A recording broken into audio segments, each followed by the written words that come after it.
इनका सबसे पहला रूप है शैलपुत्री। शैलपुत्री अर्थात पर्वतराज हिमावन की पुत्र। इनका वाहन वृषभ है और इसी कारणवश इन्हें वृषारुधा के नाम से भी जाना जाता है। नवदुर्गा का दूसरा रूप है ब्रह्मचारिणी। ब्रह्म अर्थात तपस्या, चारिणी अर्थात आचरण करने वाले। ये रूप उस ज्ञान व आचरण का प्रतीक है जिसके माध्यम से इन्होंने मुझे अपने पति के रूप में प्राप्त किया। नवदुर्गा का तीसरा रूप है चंद्रघंटा। मस्तक पे घंटे के आकार में आधा चंद्र। ये रूप अत्यंत शांतिदायक कल्याणकारी है।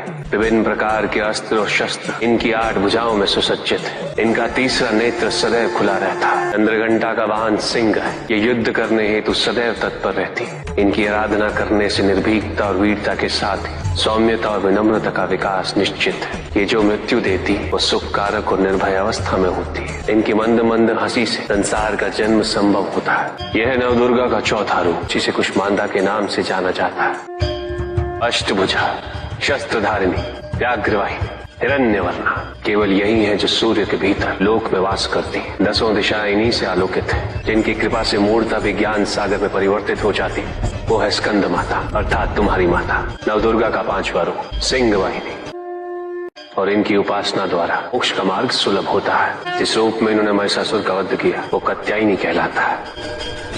इनकी आराधना करने से अर्थ, धर्म, काम और मोक्ष फलों की प्राप्ति होती है। श्याम रंग, खुले केश, एक हाथ में लोहे का कांटा और एक में खड़ग, जिनका आशीष शुभों का कर्ता और कारक है। ये रूप कालरात्रि रूप कहलाता है। ये अंधकार का विनाश करती हैं। इनकी आराधना करने से असुरी शक्तियां भी भयभीत हो जाती हैं। श्वेत वर्ण, श्वेत वस्त्रों से सुसज्जित, चतुर्भुज, त्रिशूलधारी, तालवाद्य धारण करने वाली ये इस रूप में अपने उपासकों को अवदान देती। ये इनका महागौरी रूप है। माँ दुर्गा का 9वां रूप सिद्धदात्री कहलाता है। प्रकम्य, अशित्व, ये 8 सिद्धियां केवल इन्हीं की कृपा से प्राप्त हो सकती। मेरा अर्धनारीश्वर रूप इनके सिद्धदात्री रूप की ही देन है।